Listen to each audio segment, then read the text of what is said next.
Di sini kita akan lihat bagaimana kemampuan terbaik Pogba dalam melindungi bola. Dia berhasil melindungi bola hasil throw-in Pavard.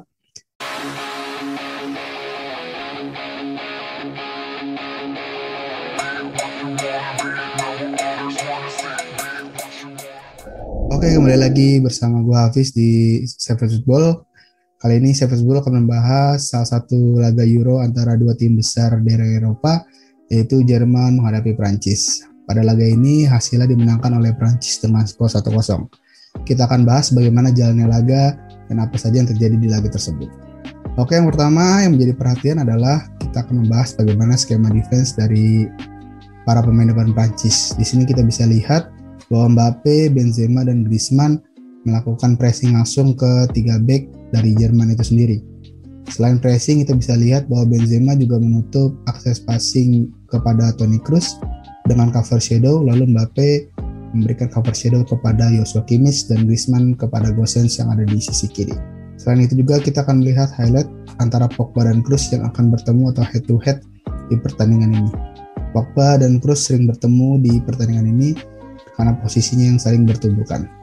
Mekanisme pressing dari Prancis pun berjalan dengan cukup baik, di mana kita bisa lihat lini kedua atau lini tengah bisa melakukan pressing kepada Jerman yang melakukan build up. Kita lihat Kante melakukan pressing ke arah Gundogan, lalu Rabiot melakukan pressing ke arah Joshua Kimmich, dan Pogba melepaskan markingnya dari Kroos dan melakukan pressing kepada Kai Havertz yang ada di ruang antar lini. Sedangkan Kroos sendiri dimarking oleh Griezmann yang melepaskan markingnya dari Rudiger yang ada di sisi kiri. Jerman pun berhasil lolos dari pressing Prancis. Kita bisa lihat Ginter bisa melakukan progresi ke arah Gundogan. Lalu kita bisa lihat defense Prancis berubah sehingga Benzema melakukan backward pressing atau pressing ke arah belakang ke arah Gundogan. Bola diarahkan ke Kimmich, lalu Rabiot melakukan pressing ke Kimmich. Müller yang juga drop akan dipressing oleh N'Golo Kante, dan Pogba kembali melepaskan pressingnya atau melepaskan markingnya dari Kroos dan marking kayak Havertz yang juga drop di lini tengah. Pada menit ke-14 kita bisa lihat skema serangan yang cukup baik dari tim Prancis. Di sini kita bisa lihat Pogba drop untuk menjemput bola dari Kimpembe dan Varane. Lalu kita bisa lihat Griezmann mengisi sisi kanan dan Pavard masuk ke half space kanan. Griezmann dan Pavard melakukan rotasi posisi ya. Di sini kita bisa lihat Kroos terpancing atas pergerakan Pogba dan Kante mencoba masuk mengeksploitasi space yang ditinggalkan Kroos. Kante lalu melakukan link up dengan Pavard untuk masuk ke pertahanan Jerman dan berhasil masuk. Namun sayang terupas dari Kante kepada Mbappe mampu diintercept oleh Hummels. Bola rebound langsung diarahkan Kante ke arah Pavard yang ada di sisi kanan. Di sini kita bisa lihat Pavard sudah kembali ke posisinya di sayap kanan, lalu mengirimkan crossing datar ke kotak penalti. Benzema mencoba masuk dari tiang jauh, coba mendahului Kimmich, namun sayang crossing dari Pavard mampu diblok oleh Matthias Ginter. Oke, kita akan bahas bagaimana momen gol dari Prancis terjadi. Di sini kita bisa lihat berawal dari throw-in yang dilakukan oleh Pavard, ada Griezmann, Benzema, dan juga Pogba yang mendekat. Di sini kita akan lihat bagaimana kemampuan terbaik Pogba dalam melindungi bola. Dia berhasil melindungi bola hasil throw-in Pavard dari hadangan Gosens. Pogba lalu lakukan link up dengan Pavard di sisi kanan, dibantu dengan Benzema untuk melakukan overload di sisi kanan. Kita lihat Mbappe mencoba masuk ke tengah dan berhasil menarik Joshua Kimmich untuk merapat ke tengah. Rapatnya Kimmich ke tengah membuat space di kanan pertahanan Jerman terbuka. Kita bisa lihat Lucas coba masuk ke arah space tersebut dan Pogba cukup jeli untuk melihat pergerakan Lucas. Dia kirimkan long ball ke arah tiang jauh yang disambut oleh Lucas. Saat Lucas akan menyambut crossing, kita bisa lihat Mbappe seolah bergerak untuk meminta cutback, dan hal inilah yang membuat Hummels mengikutinya. Namun saat Lucas berhasil menyapai bola, Mbappe langsung merubah arah dan menyerang sisi blindside Hummels. Disinilah yang membuat Hummels sedikit panik karena gerakan Mbappe yang cukup cepat. Benzema justru yang masuk dari second line meminta bola cutback. Bola justru diarahkan Lucas tepat ke arah Mbappe, namun sapuan dari Hummels justru bersarang ke gawang sendiri dan gol tercipta untuk Prancis.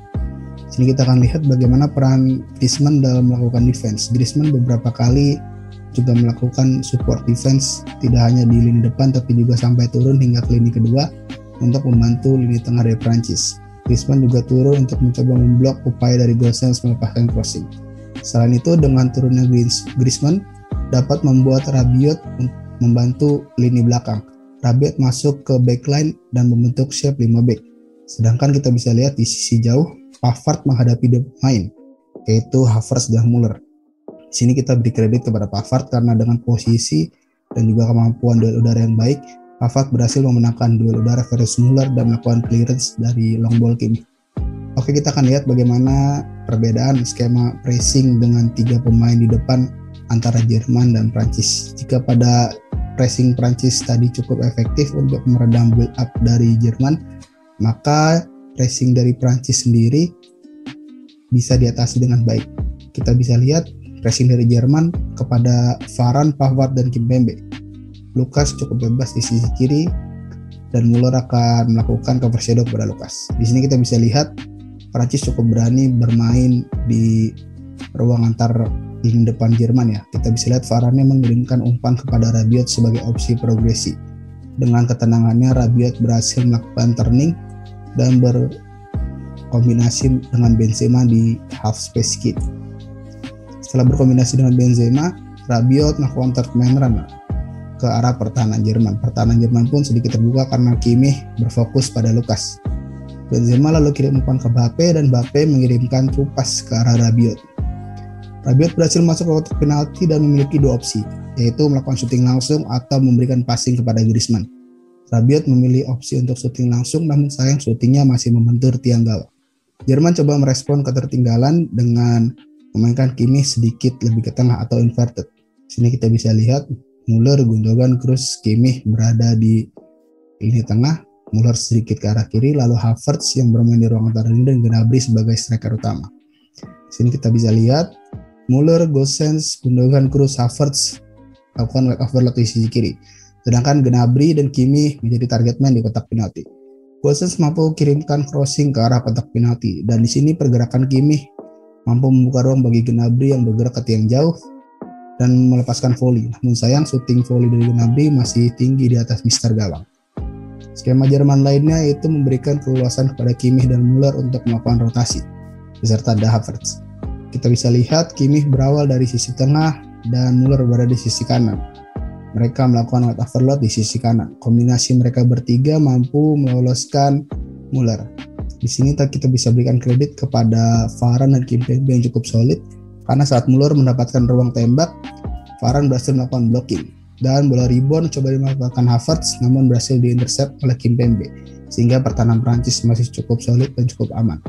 Jerman kembali mencoba berupaya untuk menyamakan kedudukan. Kali ini mereka bermain dengan skema 3-4-3 dengan 4 gelandang membentuk box di tengah. Kita bisa lihat Kroos, Gundogan, Muller, dan Havertz akan mencoba melakukan overload di sisi tengah.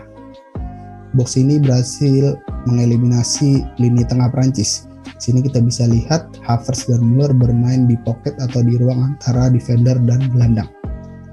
Havertz berhasil masuk ke tengah dan membuka ruang di sisi sayap, memberikan bola kepada Kimmich untuk bisa melakukan crossing.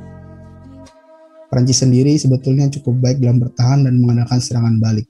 Beberapa kesempatan di Prancis yang memanfaatkan counter attack atau serangan balik adalah umpan dari Pogba kepada Kylian Mbappe yang bisa mencetak gol namun sayang dianulir karena Mbappe dalam posisi offside. Selanjutnya ada lagi true pass dari Benzema yang lagi-lagi memanfaatkan kecepatan Kylian Mbappe untuk mengekspos high defensive line dari Jerman yang tinggi. Namun sayang upaya Mbappe berhasil diredam oleh tackle bersih Hummels sebagai last man tackle. Selanjutnya kembali Pogba mengirimkan true pass kepada Mbappe yang cukup bebas untuk mengeksploitasi lini belakang Jerman dan memberikan cutback ke arah Benzema. Namun sayang gol dari Benzema offside. Pertandingan pun berakhir dengan kemenangan Prancis 1-0.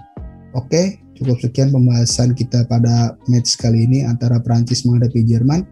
Kita akan ketemu lagi di match-match selanjutnya. Jangan lupa like, comment, share, and subscribe YouTube kami ya.